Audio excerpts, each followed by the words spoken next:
രാത്രി എൻ്റെ negative review വരുന്നത്. എൻ്റെ അടുത്ത പ്രൊമോഷൻ ടീം പറഞ്ഞതെന്ന് വെച്ചാൽ ഈ പറഞ്ഞ ഗ്രൂപ്പിൻ്റെ ആൾക്കാർ ഓരോ പ്രൊഡ്യൂസറിൻ്റെ അടുത്തും ചെന്ന് കാണുമ്പോൾ ഞാൻ ഷസാം കോക്ക് ഒക്കെ അവരുടെ ആൾക്കാരാണെന്നും നമ്മൾ കാശ് വാങ്ങിച്ചു കഴിഞ്ഞാൽ പോസിറ്റീവ് റിവ്യൂ ഇടും എന്നൊക്കെ പറഞ്ഞിട്ട് ഇവന്മാർ പൈസ വാങ്ങി തിയേറ്ററിൽ നിന്ന് സിനിമ കഴിഞ്ഞ് ഇറങ്ങുമ്പോൾ നമുക്കൊരു ജിൽ ഫീൽ ഉണ്ടാവും. മറ്റേ നിവിൻ പോളി വന്നു പോയിട്ടുള്ള സീക്വൻസുകൾ അതിപ്പോഴും വളരെ വലിയ ഹിറ്റാണ്. അതിലത്തെ ഡയലോഗുകൾ പല താരങ്ങളുടെ പ്രൊമോഷൻസിന് വരെ ഉപയോഗിക്കുന്നുണ്ട്.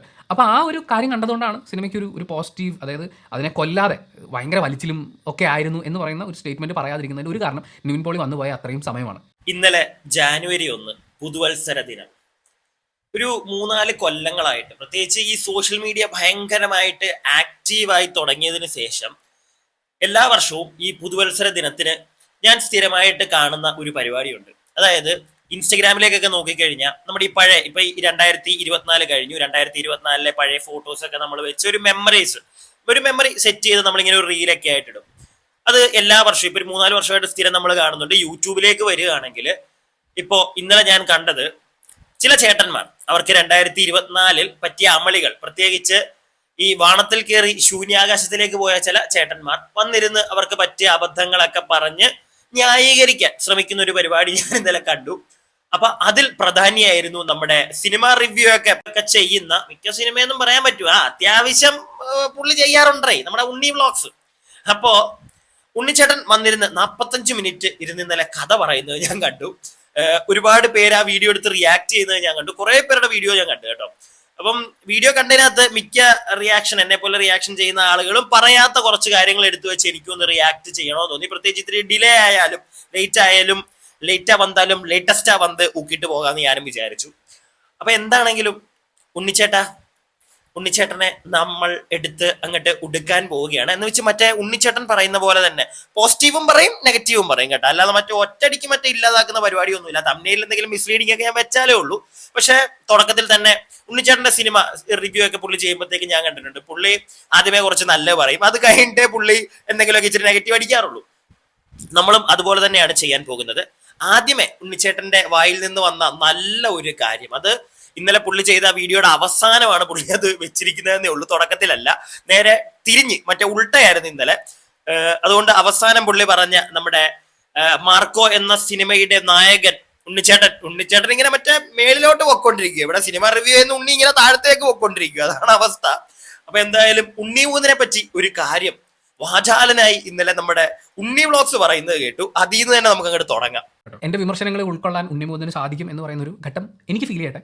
അതല്ലെങ്കിൽ മേപ്പടിയാൻ്റെ റിവ്യൂ പബ്ലിക് ആക്കിയതിന് ശേഷം അദ്ദേഹത്തിന് മറ്റു സിനിമകളും കണ്ടതിന് ശേഷം നമുക്ക് മാർക്കോയെ കുറിച്ച് സംസാരിക്കാം. പിന്നെ ഉണ്ണി മൂന്നൻ വളരുന്നു എന്നുള്ളത് എനിക്ക് സന്തോഷമുള്ള കാര്യമാണ്. ഒരാൾ മെനക്കെട്ട് വന്ന് പണിയെടുത്തിട്ട് രക്ഷപ്പെടണമല്ലേ. ഞാൻ വീഡിയോയുടെ തുടക്കത്തിൽ എപ്പോഴും പറഞ്ഞു തോന്നുന്നു, ഒരാൾ പണിയെടുത്ത് കഷ്ടപ്പെട്ട് വരുന്നുണ്ടെങ്കിൽ അവൻ രക്ഷപ്പെടണം. അതൊക്കെയാണ് നമ്മുടെ എല്ലാവരുടെയും പ്രതീക്ഷ. നമ്മളൊക്കെ പണിയെടുത്തുകൊണ്ടിരിക്കുന്നത് എന്താണ്, എന്തെങ്കിലും നമ്മൾ രക്ഷപ്പെടും എന്ന് വിചാരിച്ചിട്ടല്ലേ. അപ്പോൾ മറ്റുള്ളവരും പണിയെടുക്കുന്ന കാണുമ്പോൾ അവൻ രക്ഷപ്പെടണം എന്ന് തന്നെയാണ് ആഗ്രഹിക്കേണ്ടത്. ഞാനും അങ്ങനെ തന്നെയാണ് ആഗ്രഹിക്കുന്നത്. ഉണ്ണി മൂന്നൻ കഠിനാധ്വാനം ചെയ്യുന്ന ഒരാളാണ്. അയാൾ ഒരുപാട് റിസ്ക് എടുക്കുന്ന ആളാണ്. അങ്ങനെ കഠിനാധ്വാനം ചെയ്ത് മെനക്കെട്ട് ഒരാൾ മുന്നോട്ട് വരുമ്പോൾ അയാൾ രക്ഷപ്പെടട്ടെ. മാർക്കോ 100 കോടി ക്ലബ്ബിൽ കയറട്ടെ. ഞാൻ മനസ്സിലാക്കി വെച്ചിട്ട് ഏതാണ് 30 കോടി ബഡ്ജറ്റ് എന്താണ് വിക്കിപീഡിയയിലോ മറ്റോ കണ്ടത്. 30 കോടി മുടക്കിയിട്ടുള്ള ഒരു സിനിമ ലാഭത്തിലാവണമെങ്കിൽ, വലിയൊരു വിജയ ചിത്രമാണെങ്കിൽ 100 കോടി കടന്നേ പറ്റൂ. അപ്പോൾ ആ 100 കോടി ക്രോസ് ചെയ്യട്ടെ, ഇന്ത്യ മുഴുവൻ ആഘോഷിക്കട്ടെ, ഇന്ത്യക്ക് പുറത്തും ആഘോഷിക്കട്ടെ. ഉണ്ണി മൂന്നൻ പാൻ ഇന്ത്യയോ പാൻ ഇന്റർനാഷണൽ ആവട്ടെ. ഉണ്ണിമുകുന്ദൻ പാൻ ഇന്റർനാഷണൽ ആകട്ടെ എന്നൊക്കെയാണ് നമ്മുടെ ഉണ്ണിച്ചേട്ടൻ പറയുന്നത്. ഉണ്ണിച്ചേട്ടനെ വീട്ടിൽ കയറി ഇടിച്ച ഉണ്ണിച്ചേട്ടൻ എനിക്ക് അറിയാൻ പാടില്ലായിട്ട് ചോദിക്കുക, വാട്ടവർ. പക്ഷെ പുള്ളി അത് പറയുന്നത് കേട്ടപ്പോ ഉണ്ടല്ലോ, എനിക്ക് പുള്ളി ജെന്യുവിൻ ആയിട്ട്, ചിലപ്പം എന്റെ മിസ്റ്റേക്ക് ആണെന്ന് നിങ്ങൾ വിചാരിക്കുന്നെങ്കിൽ അങ്ങനെ വെച്ചോളുക. പക്ഷെ എന്റെ ഒരു പെർസ്പെക്റ്റീവ് എനിക്ക് പറയാലോ. പുള്ളി ഈ ഒരു പോർഷൻ പറയുന്ന കേട്ടപ്പോഴത്തേക്ക് പുള്ളി വളരെ ജെന്യുവിൻ ആയിട്ട് പറയുന്ന പോലെ എനിക്ക് തോന്നിയത്. പുള്ളി മറ്റേ അകത്തൊരെണ്ണം വെച്ചിട്ട് പുറത്ത് വേറൊരു സാധനം കാണിക്കുന്ന ഒരു ഫീൽ എനിക്ക് കിട്ടിയില്ല കേട്ടോ. വളരെ ജെന്യുവിൻ ആയിട്ട് പുള്ളി സംസാരിക്കുന്ന രീതിയിൽ തന്നെയാണ് എനിക്ക് തോന്നിയത് പേഴ്സണലി. നിങ്ങൾക്ക് എന്താ തോന്നിയെന്ന് താഴെ പറ. പിന്നെ ഉണ്ണി മുകുന്ദൻ ഈ ഉണ്ണി വ്ളോഗ്സ് ആയിട്ടുള്ള ഇഷ്യൂ ഒക്കെ നിങ്ങൾക്ക് അറിയാമായിരിക്കും. മറ്റേ മേപ്പടിയാൻ സിനിമ ഇറങ്ങിയ സമയത്തുള്ള കുറച്ച് കാര്യങ്ങളൊക്കെ വാട്ടവർ അതൊക്കെ കഴിഞ്ഞു പോയി. പക്ഷെ ഇപ്പോ അതുകൊണ്ട് തന്നെ അത് പുള്ളി പറയുന്നുണ്ട്. ഉണ്ണി വ്ളോഗ്സ് ഈ ഒരു 45 മിനിറ്റ് ഉള്ള ഒരു വീഡിയോ ആണ്. അപ്പൊ ഇതിനകത്ത് ഉണ്ണി വ്ളോഗ്സ്, ഞാൻ അതും കൂടെ ഒന്ന് പറഞ്ഞു വെക്കാം, ഉണ്ണി എയറിൽ പോയ കുറച്ച് കാര്യങ്ങളാണ് ഈ വീഡിയോയിലൂടെ പറയുന്നത്. അപ്പൊ ചില സിനിമകളുടെയൊക്കെ കാര്യങ്ങൾ ഉണ്ണി ഇവിടെ എടുത്ത് പറയുന്നുണ്ട്. പ്രത്യേകിച്ച് ഗുരുവായൂർ അമ്പലനടയിൽ, അതുപോലെ ചങ്സ് സിനിമ നടന്നപ്പോൾ ഉണ്ടായിരുന്ന പ്രശ്നങ്ങൾ, അങ്ങനെ കുറെ കാര്യങ്ങൾ ഉണ്ണി വീഡിയോയിലൂടെ പറയുന്നുണ്ട്. വർഷങ്ങൾക്ക് ശേഷം ഞാനിതെല്ലാം ഒക്കെ നിങ്ങളെ കാണിച്ചു തരാൻ ഇരുന്ന് കഴിഞ്ഞ് കഴിഞ്ഞാൽ ഇന്ന് ഈ വീഡിയോ തീരത്തില്ല. അതുകൊണ്ട് കുറച്ച് പോർഷൻസ് മാത്രമേ ഞാൻ എടുക്കുന്നുള്ളൂ. പ്രത്യേകിച്ച് ഞാൻ വർഷങ്ങൾക്ക് ശേഷത്തിന്റെ ഒക്കെ പുള്ളി പറയുന്ന കുറച്ച്, അവിടെയാണ് എന്റെ പൊന്നുണ്ണിയണ്ണ വരുന്നുണ്ട് തരാൻ ഞാൻ, അതൊക്കെ എത്തട്ടെ. പക്ഷെ വോട്ട് പുള്ളി ജെന്യുവൻ ആയിട്ട് സംസാരിച്ച പോലെ, ഉണ്ണിമൂന്നിന്റെ കേസിൽ വളരെ ജെന്യുവൻ ആയിട്ട് പറഞ്ഞ പോലെ എനിക്ക് തോന്നി. ആദ്യമേ ഞാനത് കണ്ടപ്പോ ഒന്ന് സംശയിച്ചടേ, ഇനി ഉണ്ണിച്ചേട്ടനെ കാണും പിടിച്ച് ഇടിച്ചാ ഇവനെ, നീ അതുകൊണ്ടാണോ പറയുന്നത്? പക്ഷെ നോ, ഞാൻ ജസ്റ്റ് ജോക്കിങ്. പക്ഷെ എന്താണെങ്കിലും ആ പറഞ്ഞത് ഭയങ്കര ജെന്യുവൻ ആയിട്ട് എനിക്ക് തോന്നി. നിങ്ങൾക്ക് എന്താ തോന്നിയെന്ന് പറ. ഇനിയും അഭിനയമാണോ എനിക്ക് അറിയില്ല, വെളുപ്പിക്കാൻ ശ്രമിച്ചതാണോ, ഇങ്ങനെയൊക്കെ സംശയങ്ങൾ വരാം, നമുക്ക് പല പേഴ്സ്പെക്റ്റീവ് ആണല്ലോ. പക്ഷെ എനിക്ക് വളരെ ജെന്യുവൻ ആയിട്ട് ഉണ്ണി പറഞ്ഞ പോലെ തോന്നി ഉണ്ണി മൂന്നിനെ പറ്റി. എന്താണെങ്കിലും അത് മാത്രമല്ല, ഞാൻ എൻ്റെ ഒരു പേഴ്സണൽ ഒരു അഭിപ്രായം കൂടി ആ ഒരു വിഷയത്തിൽ പറയാം. മാർക്കോ ദാ ഇങ്ങനെ പൊക്കൊണ്ടിരിക്കുകയാണ്. എന്താണെങ്കിലും ഉണ്ണി മൂന്നന്റെ സ്റ്റാർഡവും ഗെറ്റിംഗ് അപ്പ്. പുള്ളി ഇനിയും ഹോളിവുഡ് അങ്ങ് പോകും. ഹോളിവുഡ് എന്ന് മാറിപ്പോയി, ഹോളിവുഡിലോട്ടൊക്കെ എന്താണെങ്കിലും ബോളിവുഡ് ചെല്ലാനുള്ള ഒരു സാധ്യതയൊക്കെ നമുക്ക് കാണാം. മെല്ലെ ഉണ്ണിമൂന്നൻ ആ ഒരു സ്റ്റെപ്പ് ഇങ്ങനെ വെച്ച് എന്തായാലും മേളിലോട്ട് പൊയ്ക്കൊണ്ടിരിക്കുകയാണ്. നല്ലൊരു സിനിമ ഇൻഡസ്ട്രിയിൽ തന്നെ നല്ലൊരു സ്ഥാനം പുള്ളിക്ക് ഉറപ്പിക്കാൻ പറ്റട്ടെ. അത് പുള്ളി ഇപ്പം ഉണ്ണി പറഞ്ഞ കണക്ക്, ഉണ്ണി വ്ളോഗ്സ് പറഞ്ഞ പോലെ തന്നെ ഒരുപാട് കഷ്ടപ്പെടുന്ന ഒരു വ്യക്തി തന്നെയാണ് ഉണ്ണിമൂന്നൻ. അതുകൊണ്ട് തന്നെ പുള്ളിക്ക് പൊട്ടും. നമുക്കറിയാം ഉണ്ണി വ്ളോഗ്സിനോട് മാത്രമല്ല വേറൊരു റിവ്യൂറോടും ഒക്കെ വളരെ പ്രശ്നങ്ങളൊക്കെ ഉണ്ടായിട്ടുണ്ട്. അത് പൊട്ടോടോ, കഷ്ടപ്പെടുന്ന വരുന്ന ഒരാളെ അയാള് ചിലപ്പോൾ ഒരു പരിധി വരെയൊക്കെ അയാൾ ക്ഷമിച്ചിരിക്കും. പക്ഷെ അത് കഴിയുമ്പോഴത്തേക്ക് ചൊറിഞ്ഞു കഴിഞ്ഞാൽ ചിലപ്പോൾ പിടിച്ച് സംഭവിക്കാം. നമുക്ക് അതിനകത്ത് ഞാൻ ആരെയും കുറ്റം പറയാനൊന്നും നിൽക്കുന്നില്ല. പിന്നെ ഉണ്ണി വ്ളോഗ്സിനെ ആണെങ്കിൽ പുള്ളിയുടെ പണി ചെയ്യുന്നു, പുള്ളിക്ക് കാശ് വേണം, പുള്ളി അതുകൊണ്ട് ചെയ്യുന്നു. പക്ഷെ അപ്പറേ കുറെ പേരെ നമ്മൾ കുത്തുമ്പത്തേക്ക് എപ്പോഴെങ്കിലുമൊക്കെ നമുക്ക് തിരിച്ചടി കിട്ടും. ഇത് ഞാനും മനസ്സിലാക്കി വെക്കേണ്ട ഒരു കാര്യമാണ്, അറിയാം. ഇനി എന്തായാലും ഉണ്ണി ഓരോ കാര്യങ്ങൾ അങ്ങോട്ട് പറഞ്ഞു പോകുന്നുണ്ട്, നമുക്ക് അതിലേക്കൊക്കെ അങ്ങോട്ട് പോകാം. ഇനി അതായത് എൻ്റെ കേസുമായി മുന്നോട്ട് പോയ വക്കീലിനെ സ്വാധീനിക്കാൻ ശ്രമിച്ച ആളുകൾ വരെയുണ്ട്. അപ്പോൾ ഇത്രയും സ്ട്രെസ്സാണിത്. രാവിലെ തൊട്ട് വൈകുന്നേരം വരെ നമ്മൾ ഇതൊക്കെ കേൾക്കുന്നത്. എവിടെ അവിടെ വരണം, ഈ പേപ്പർ സബ്മിറ്റ് ചെയ്യണം, പിന്നെ ഇങ്ങനെ ഒരു കാര്യമുണ്ട്, അതങ്ങനെ നമ്മൾ ചെയ്യണം. ഇങ്ങനെ കുറേ കാര്യങ്ങളായിട്ട് നമ്മളിങ്ങനെ ഓടിക്കൊണ്ടിരിക്കുകയാണ്.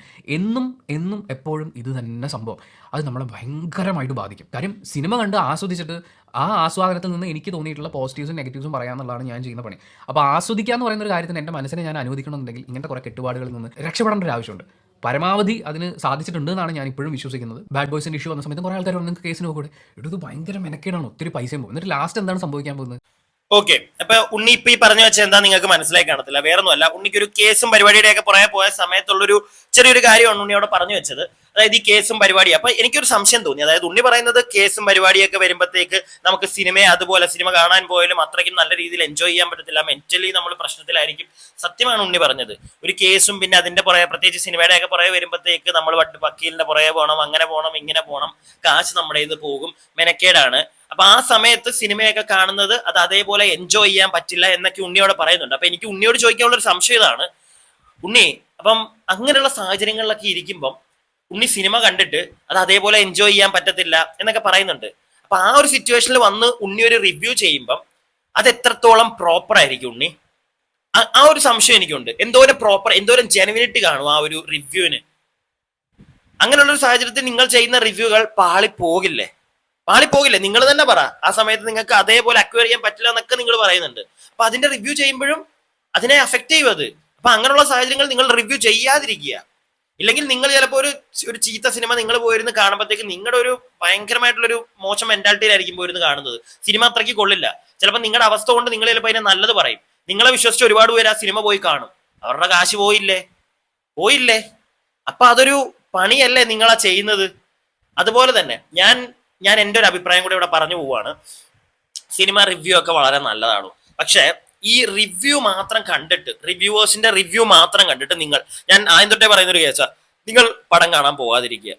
നിങ്ങൾക്കൊരു സിനിമ കാണണമെന്ന് നിങ്ങൾക്ക് തോന്നിയിട്ടുണ്ടെങ്കിൽ, ഈ വീഡിയോ കാണുന്ന എല്ലാവരോടുമായിട്ടാണ്, നിങ്ങൾക്കൊരു സിനിമ കാണാൻ തോന്നിയിട്ടുണ്ടെങ്കിൽ നിങ്ങൾ പോയി കാണുക, നിങ്ങൾ പോയി കണ്ടോളുക. വേറെ റിവ്യൂ ഒന്നും നോക്കിയിട്ട് പോകാനിരിക്കണ്ട. നിങ്ങൾ പോയി കാണുക. കണ്ടിട്ട് തിരിച്ചു വന്നതിന് ശേഷം വേണമെങ്കിൽ റിവ്യൂ നിങ്ങൾ കണ്ടോ.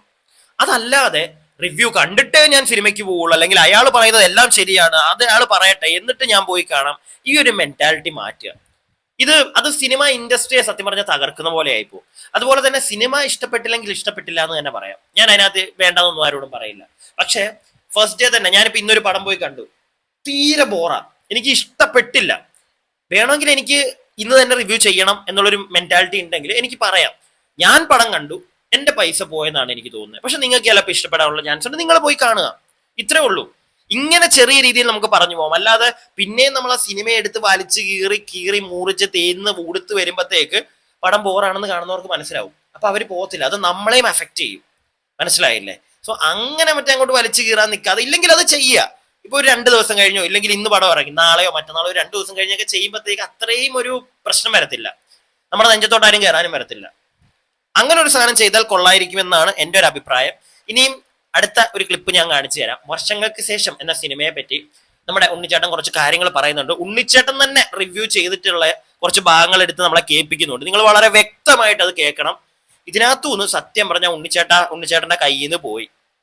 നാലാമത്തത് വർഷങ്ങൾക്ക് ശേഷം സിനിമ OTT വന്നതിന് ശേഷമാണ്. അതായത് തിയേറ്ററിൽ പടം ഓടുന്നുണ്ട്, അത്യാവശ്യം നല്ല കളക്ഷനൊക്കെ കിട്ടിയ സിനിമയാണെന്നാണ് ഞാൻ മനസ്സിലാക്കുന്നത്. ഈ വർഷം വലിയ ലാഭം നേടിയിട്ടുള്ള സിനിമകളുടെ കൂട്ടത്തിൽ തന്നെയാണ് വർഷങ്ങൾക്ക് ശേഷം വരുന്നത്. പക്ഷേ വർഷങ്ങൾക്ക് ശേഷം സിനിമയ്ക്ക് ഞാനൊരു പോസിറ്റീവ് റിവ്യൂ ആണ് കൊടുത്തത് എന്ന രീതിയിലുള്ള ഒരു കമന്റ്സ് ഇടയ്ക്ക് വരാറുണ്ട്. നെഗറ്റീവ് സൈഡ് എന്തെങ്കിലും ഫീൽ ചെയ്തോ എന്ന് ചോദിച്ചു കഴിഞ്ഞാൽ ഒന്ന് എനിക്ക് സിനിമയുടെ ലെങ്ത് തന്നെയാണ് തോന്നിയത്. ഇത് നടക്കും എന്ന് നമുക്കറിയാലോ, പക്ഷേ ഇത് നടക്കുന്നതിന് മുമ്പുണ്ടല്ലോ ഇതിനൊരു സംഭവം ഉണ്ടായി, നടക്കുന്നതിന് മുമ്പുണ്ടല്ലോ പിന്നെ ഒരു സംഭവം ഉണ്ടായി എന്ന് പറയുന്ന പോലെ ഇങ്ങനെ നീണ്ട് ഇൻസിഡൻസ് ഒക്കെ കാണിക്കണം. പക്ഷേ അതിനൊരു നീട്ട കൂടുതൽ എനിക്ക് ഫീൽ ചെയ്തിട്ടുണ്ടായിരുന്നു, ഇങ്ങനെ വളഞ്ഞ് ചുറ്റി. പക്ഷെ അതൊരു വലിയ പ്രശ്നമല്ല. ഈ സിനിമ എൻജോയ് ചെയ്യാൻ പറ്റാത്ത അത്രയും ഒരു വലിയ പ്രശ്നമായിട്ട് തോന്നിയില്ല. പക്ഷെ എനിക്കൊരു നീള കൂടുതൽ സിനിമയ്ക്ക് ഉണ്ടെന്ന് ഫീൽ ചെയ്തു. ഓവറോൾ പറയുകയാണെങ്കിൽ ഒരു ഓക്കേഷ് feel good typical Vineeth Sreenivasan stuff ഒക്കെ ഉള്ള ഒരു സിനിമയാണ്. ആൻഡ് ഒരു വലിയ ഓർമ്മപ്പെടുത്തലാണ്. നിവിൻ പോളി എന്ന് പറയുന്ന സംഭവം ഉണ്ടല്ലോ, അതെന്ത് സംഭവമാണ് എന്നുള്ള ഓർമ്മപ്പെടുത്തൽ. വർഷങ്ങൾക്ക് ശേഷം എന്ന് പറയുന്ന സിനിമയിൽ നിവിൻ പോളി വന്ന അത്രയും പോർഷൻസ് തിയേറ്ററിൽ ഇത് കാണുമ്പോഴേ നമുക്കിങ്ങനെ വളഞ്ഞൂറ്റി, ഞാൻ ഈ പറഞ്ഞ അതേ നെഗറ്റീവ് തന്നെയാണ്, വളഞ്ഞൂറ്റി ഇത് എങ്ങോട്ടാ പോകണമെന്നൊക്കെ ആലോചിച്ച് നമ്മളിങ്ങനെ ഒന്ന് വലിഞ്ഞിരിക്കുമ്പോഴാണ് നിവിൻ പോളി വന്നൊരു കലക്കിയിട്ട് പോകുന്നത്.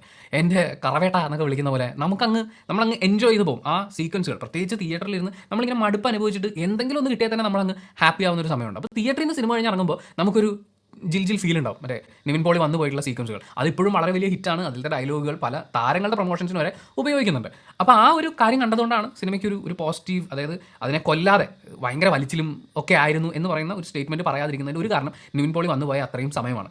നിങ്ങൾ അതിനെ വലിച്ചു കീറാത്തതിന്റെ കാര്യം നിവിൻ പോളി ഉള്ളത് കൊണ്ടാണെന്ന് പറയുന്നുണ്ട്. അത് അവിടെ ഇരിക്കട്ടെ, ഞാൻ അതിലേക്ക് വരാം. അതിന് മുമ്പ് ഈ വളഞ്ഞുറ്റി പോകുന്നെന്ന് പറയുന്നുണ്ട്. നിങ്ങൾ തന്നെ അന്ന് ചെയ്ത റിവ്യൂവിന്റെ ആ വോയിസ് കേൾപ്പിക്കുമ്പോൾ അതിനകത്ത് നമ്മൾ വ്യക്തമായിട്ട് കേൾക്കുന്നുണ്ട് വളഞ്ഞുറ്റി പോകുന്നുണ്ട്. പക്ഷെ എന്നാലും അത് ബോറടിപ്പിക്കുന്നില്ല, കണ്ടോണ്ടിരിക്കാം എന്നുള്ള കാര്യങ്ങൾ നിങ്ങൾ അവിടെ പറയുന്നുണ്ടണ്ണ.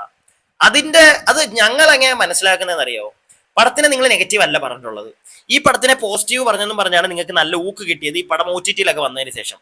നിങ്ങൾ പോസിറ്റീവ് ആണ് പറയുന്നത്. ഈ വളഞ്ഞു ചുറ്റി പോകുന്ന ഒരു സിനിമ ആണ്, ഇച്ചിരി ബോർ അടിപ്പിക്കുന്നുണ്ടെങ്കിലും പക്ഷെ പടം കണ്ടോണ്ടിരിക്കാം, പടം കുഴപ്പമൊന്നുമില്ല, അടിപൊളിയാണ് എന്നുള്ള രീതിയിൽ തന്നെയാണ് നിങ്ങൾ പറയുന്നത്. അതുപോലെ തന്നെ നിവിൻ പോളിയെ വെച്ച് നിങ്ങൾ ഈ പടത്തിനെ അങ്ങോട്ട് ബൂസ്റ്റ് ചെയ്യിക്കുകയാണ് ആൾക്കാരുടെ ഇടയ്ക്ക്.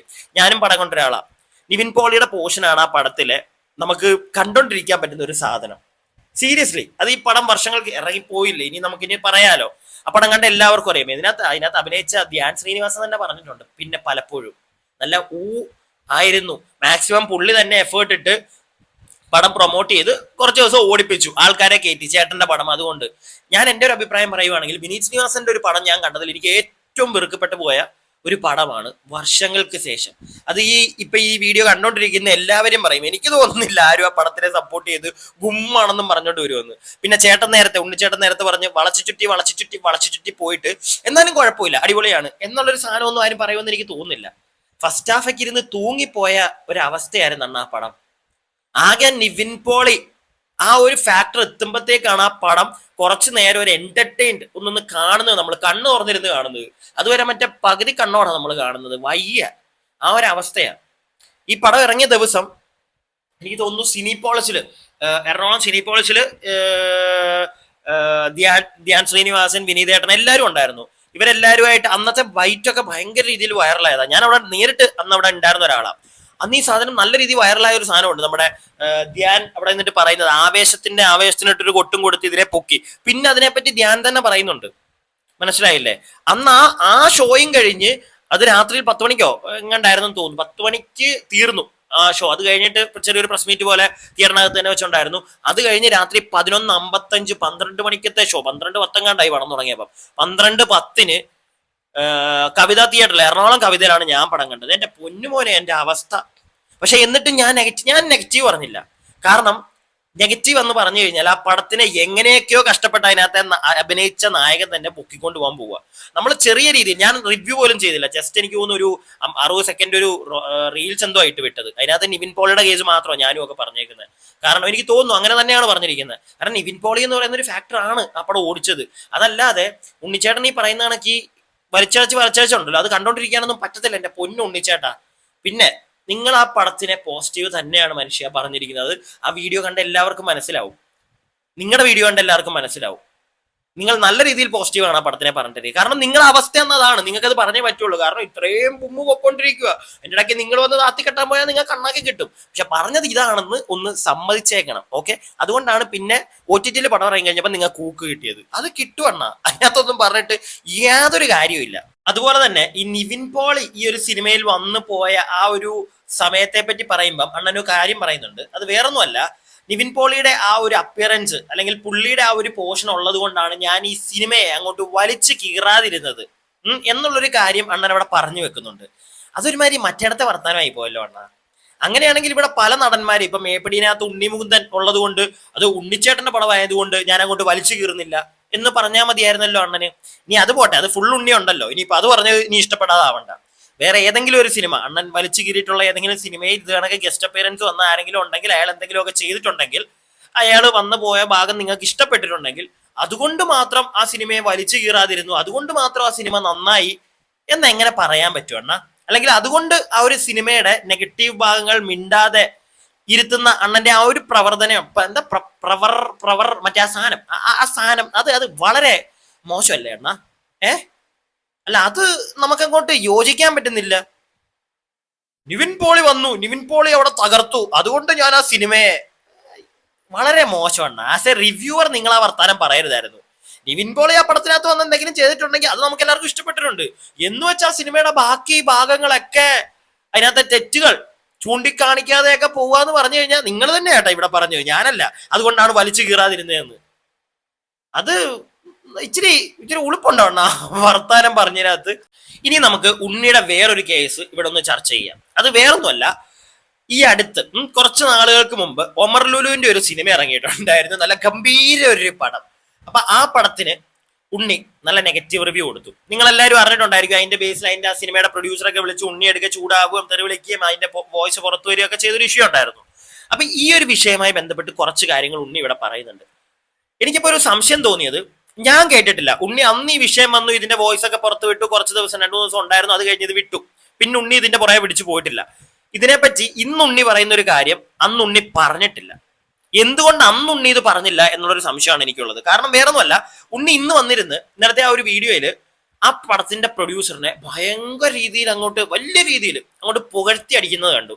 പാവമാണ് പ്രൊഡ്യൂസർ, അയാളുടെ അവസ്ഥയാണ്, അതാണ് ഇതാണ്. കാരണം ആ സിനിമയുടെ കേസ് വന്നപ്പോഴത്തേക്ക് ഈ പെയ്ഡ് പ്രൊമോഷൻ ഏതൊക്കെയോ ഗ്രൂപ്പുകളുടെ കാര്യം ഇവിടെ ഉണ്ണി പറയുന്നുണ്ട്. അതായത് ഫേസ്ബുക്കിലൊക്കെ ഉള്ള പേജുകൾ കാശ് മേടിച്ചിട്ടുണ്ടായിരുന്നു ഈ സിനിമയെ ബൂസ്റ്റ് ചെയ്യാൻ വേണ്ടിയിട്ട്. എന്നിട്ട് അവർ തന്നെ അതിനകത്ത് നെഗറ്റീവ് ഇട്ടു. അതിനുശേഷം ഈ ഒരു പ്രൊഡ്യൂസർ വിളിച്ച് ഇവരോട് ചൂടാവുന്ന സമയത്ത് അതുപോലെ തന്നെ ഈ പേജുകളുടെയൊക്കെ ചില ഓണേഴ്സ് ആ പ്രൊഡ്യൂസറോട് പറഞ്ഞിട്ടുണ്ടായിരുന്നു, ഈഷസാം അതുപോലെ തന്നെ ഉണ്ണിയൊക്കെ നമ്മുടെ ആൾക്കാരാണ്, അവർ പോസിറ്റീവ് പറയും എന്നൊക്കെ പറഞ്ഞ് കാശ് മേടിച്ചിട്ടുണ്ടായിരുന്നു. ഇത് ഉണ്ണി അറിഞ്ഞിട്ടില്ല, പക്ഷെ അവരങ്ങനെ കാശ് മേടിച്ചിട്ടുണ്ടായിരുന്നു. അപ്പൊ ആ പ്രൊഡ്യൂസർ വിചാരിച്ചു ഉണ്ണിയും എന്താണ് വന്ന് നെഗറ്റീവ് അടിക്കുന്നത്, ഓൾറെഡി ഏതൊക്കെയോ ഗ്രൂപ്പിൽ നെഗറ്റീവ് വന്നു, എന്നിട്ട് പിന്നെ അയാൾ വിളിച്ച് തിരക്കിയപ്പോൾ അത് മാറ്റി. അത് കഴിഞ്ഞപ്പോഴത്തേക്ക് ഉണ്ണിയുടെ ഭാഗത്തുനിന്ന് വീണ്ടും നെഗറ്റീവ്. അപ്പൊ ആ പ്രൊഡ്യൂസർക്ക് പൊട്ടി, അയാൾ പാവം എന്നുള്ള രീതിയിലൊക്കെ അയാളുടെ ഗതികേടാണല്ലോ, അയാൾ കാശ് കൊടുത്തതാണല്ലോ, ഒരു തെറ്റിദ്ധാരണയാണ് എന്നൊക്കെ വന്നിരുന്ന ഈ ഉണ്ണി ഇന്ന് പറയുന്നത് കേട്ടു. അന്ന് ഈ സാധനങ്ങളൊന്നും പറഞ്ഞ് ഞാൻ കേട്ടിട്ടില്ല. സീരിയസ്ലി പ്രൊഡ്യൂസറിനെ പുകഴ്ത്തി വലിയ മാന്യനൊക്കെ ആക്കി വെക്കുന്ന പരിപാടി അന്ന് ഞാൻ കേട്ടിട്ടില്ല. നിങ്ങൾ ആരെങ്കിലും കേട്ടിട്ടുണ്ടെങ്കിൽ ഒന്ന് താഴെ കമന്റിൽ പറയണം. കാരണം ഞാൻ കേട്ടിട്ടില്ല. ചിലപ്പോൾ ഞാൻ കേൾക്കാതെ പോയതായിരിക്കാം, ഞാൻ അങ്ങനെ ഒരു സാധനം ഇറങ്ങിയത് അറിഞ്ഞു കാണത്തില്ല. പക്ഷെ ഞാൻ എങ്ങും കേട്ടിട്ടുമില്ല, ആരും ഒന്നും പറഞ്ഞും കേട്ടിട്ടില്ല. സീരിയസ്ലി അങ്ങനെ ഉണ്ണി അത് വന്നിരുന്ന് പുള്ളിയുടെ മാന്യത അല്ലെങ്കിൽ പുള്ളി പാവം എന്നുള്ള രീതി പറഞ്ഞ് കേട്ടിട്ടില്ല. നിങ്ങൾ ആരെങ്കിലും കേട്ടിട്ടുണ്ടെങ്കിൽ മറക്കരുത്, താഴെ കമന്റ് ബോക്സിൽ പറയണം. അതിന്റെ ഏതെങ്കിലും ഒരു വീഡിയോ ലിങ്ക് എന്തെങ്കിലും ഉണ്ടെങ്കിൽ അതും കൊടുക്കുക, ഞാനൊന്ന് കാണട്ടെ. അതിന് വേണ്ടിയിട്ടാ, അല്ലാതെ തെറ്റായിട്ട് ഒരു പരിധി കൂടുതൽ അറിയാത്ത കാര്യത്തെ വെച്ച് ഞാൻ കീറുന്നില്ല. പക്ഷെ ഞാൻ കേട്ടിട്ടില്ല ഉണ്ണിച്ചേട്ടാ അന്ന്. നീ ഉണ്ണി തന്നെ ഇതിനെപ്പറ്റി ഒന്ന് സംസാരിക്കുന്നത് നിങ്ങൾ കേക്ക്. പോസ്റ്റ് പോലും ലൈക്ക് ചെയ്യാത്ത ആളുകളൊക്കെയാണ് ഇവരൊക്കെ ഈ ഗ്രൂപ്പിൽ വന്ന് ഒരു കാര്യമില്ലാതെ താണുകയാണ്, അപേക്ഷിക്കുകയാണ്, നിങ്ങൾ എൻ്റെ പടം ഒന്ന് കാണണേ. ആ ഗ്രൂപ്പിൽ പോസിറ്റീവ് റിവ്യൂ വരുള്ളൂന്നേ. അപ്പോൾ അങ്ങനെയുള്ള ഒരു ഗ്രൂപ്പ് ഓൾറെഡി പോസിറ്റീവ് റിവ്യൂ ഇടാന്ന് പറഞ്ഞ് പൈസ വാങ്ങിച്ചിട്ടുണ്ട്. എൻ്റെ കയ്യിൽ കൃത്യം പേരെല്ലാം പറഞ്ഞുകൊണ്ടുള്ള കോൾ റെക്കോർഡ് ഉണ്ട്. അപ്പോൾ ആ ഗ്രൂപ്പിൽ പോസിറ്റീവ് ഇടാന്ന് പറഞ്ഞാൽ അവർ കാശ് വാങ്ങിച്ചത്രേ. എൻ്റെ കഷ്ടകാലത്തിന് ഞാൻ ഈ റിവ്യൂ പോസ്റ്റ് ചെയ്യുന്നത് വൈകുന്നേരമാണ്. അന്ന് രാവിലെ ഈ ഗ്രൂപ്പിൽ പടത്തിനെതിരെ നെഗറ്റീവ് റിവ്യൂ വന്നു. അപ്പോൾ ഓൾറെഡി അവർ പോസിറ്റീവ് പറയാന്ന് പറഞ്ഞാണല്ലോ കാശ് വാങ്ങിച്ചിരിക്കുന്നത്. ആ കാശ് വാങ്ങിച്ചിട്ടും അവർ നെഗറ്റീവ് റിവ്യൂ ഇട്ടു എന്ന് പറഞ്ഞാൽ ആ റിവ്യൂ അവർ റിമൂവ് ചെയ്തു. അതിൻ്റെയും സ്ക്രീൻഷോട്ട് എൻ്റെ കയ്യിലുണ്ട്.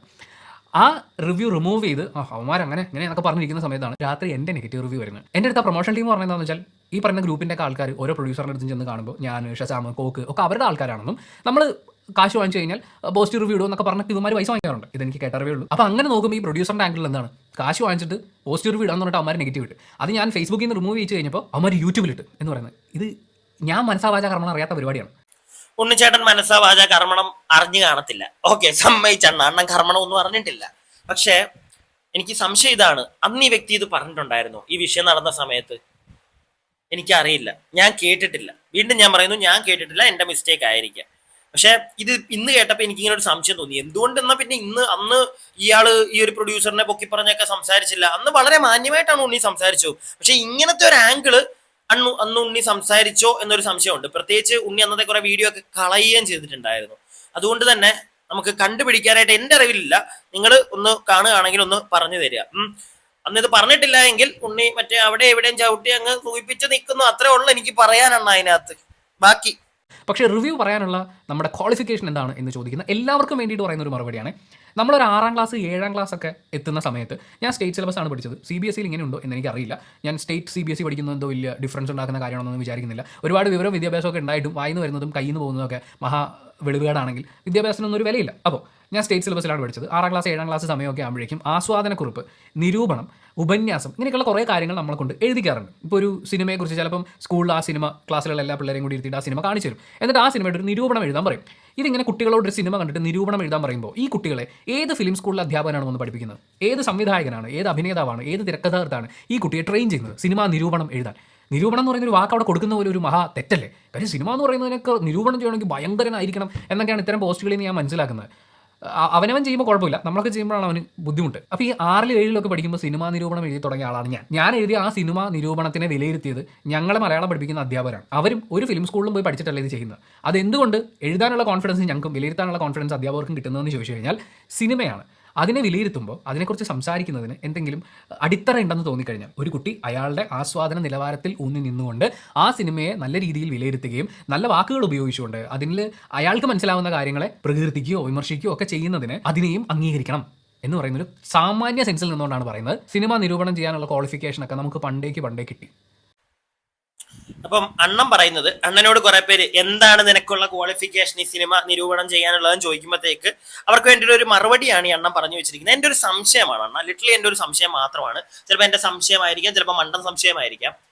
അണ്ണ ഇപ്പൊ സിനിമ റിവ്യൂ ചെയ്യുന്നതും അണ്ണൻ 6ാം ക്ലാസ്സിലും 7ാം ക്ലാസ്സിലും ഒക്കെ സിനിമ നിരൂപണം അല്ലെങ്കിൽ നിരൂപണം എന്തിന്റെ പേരിലാണെങ്കിലും നിരൂപണങ്ങൾ ചെയ്തതുമായിട്ട് എങ്ങനെ അണ്ണന് കണക്ട് ചെയ്യാൻ പറ്റുന്ന അണ്ണ? അല്ല, എനിക്ക് മനസ്സിലാവാത്തോണ്ട് ചോദിക്കുക, എങ്ങനെ അണ്ണൻ അത് കണക്ട് ചെയ്യാൻ പറ്റി? കാരണം അന്ന് അണ്ണൻ എഴുതുന്ന ഈ നിരൂപണം ഉണ്ടല്ലോ, അത് കൂടിപ്പോയ അണ്ണന്റെ മലയാളം ടീച്ചറൊക്കെ കാണത്തുള്ളൂ, പ്രശ്നമില്ല. പക്ഷെ അതിനകത്തും എന്തോരം കറക്റ്റ് ഉണ്ടായിരുന്നു. ചിലപ്പോൾ നമ്മൾ അന്ന് എഴുതിയതിനകത്തൊക്കെ തെറ്റ് കാണത്തില്ല അണ്ണ. അപ്പൊ എന്താണെങ്കിലും അത് നമ്മുടെ ടീച്ചർമാർ ആരെങ്കിലും ഒക്കെ കാണുന്നുള്ളൂ. ഇത് കോടികൾ മുടക്കിയെടുത്ത ഒരു സിനിമയെ വന്നിരുന്ന് നമ്മൾ നിരൂപണം ചെയ്യുമ്പം അത് ഒരുപാട് കോടിക്കണക്കിന് ആൾക്കാർ കാണുന്നുണ്ട്. കോടിക്കണക്കിന് ഇല്ലെങ്കിൽ ലക്ഷങ്ങൾ കാണുന്നില്ല അണ്ണ. അപ്പം അതും അന്നത്തെ ഇതുമായിട്ട് എങ്ങനെ കണക്ട് ചെയ്യാൻ പറ്റുന്നു? ഇല്ലെങ്കിൽ അന്നത് ചെയ്തു ടീച്ചർമാർ കണ്ടിട്ടുണ്ട്, അവരെന്താ ഇതൊക്കെ പഠിച്ചിട്ടാണോ എന്ന് ചോദിക്കുന്നത്. അവരൊന്നും പഠിച്ചിട്ടൊന്നും അല്ല. പക്ഷെ അതൊന്നും വലിയ പ്രശ്നമാവുന്നില്ല. അതൊക്കെ കുറച്ചിട്ട് ഒരു സർക്കിളിലേ നിൽക്കുന്നുള്ളൂ. ഇത് കൈവിട്ടങ്ങ് പോവുക.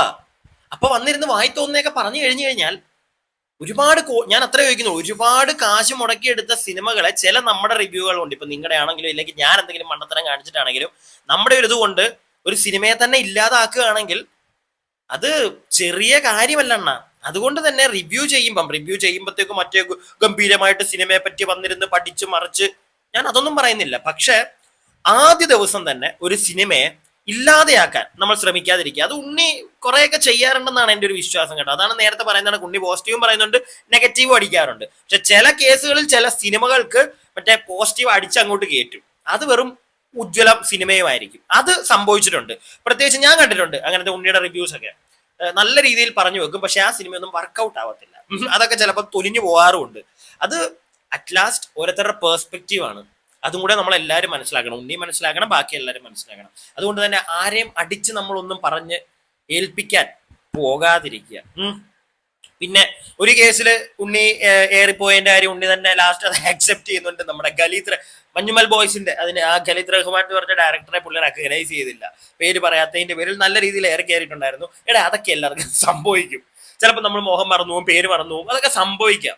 ഉണ്ണി വ്ളോഗ്സ് എന്ന് പറഞ്ഞാൽ അത്രയും വലിയ ഗംഭീര ഐറ്റം ആന കൊമ്പൻ ആന എന്നൊന്നും വിചാരിച്ച് നിങ്ങൾ ഇരിക്കണ്ട. അങ്ങനെ കാണുന്നവർക്കാണ് അതൊക്കെ ഒരു പ്രശ്നമായിട്ട് വരുന്നത്. അങ്ങനെയൊന്നും കാണല്ലേ, എല്ലാവരും ഇത്രയൊക്കെ ഉള്ളടേ എന്ന് മനസ്സിലാക്കി കഴിഞ്ഞാൽ വലിയ പ്രശ്നമൊന്നുമില്ല. ഞാൻ എൻ്റെ ഒരു അഭിപ്രായം പറഞ്ഞു. നിങ്ങളുടെ അഭിപ്രായങ്ങൾ താഴെ കമന്റ് ബോക്സിൽ പറയുക. പിന്നെ ഒരു സിനിമയും നശിപ്പിക്കാതിരിക്കുക. സിനിമ ഇറങ്ങുന്ന ദിവസം തന്നെ ഒരു 2 ദിവസം കഴിഞ്ഞാ ഇല്ലെങ്കിൽ അടുത്ത ദിവസമാണ് ഒക്കെ മെല്ലെ നമുക്ക് കൊള്ളാത്ത പടമാണെങ്കിൽ പറഞ്ഞോ, നമുക്ക് അഭിപ്രായ സ്വാതന്ത്ര്യം ഉണ്ട്.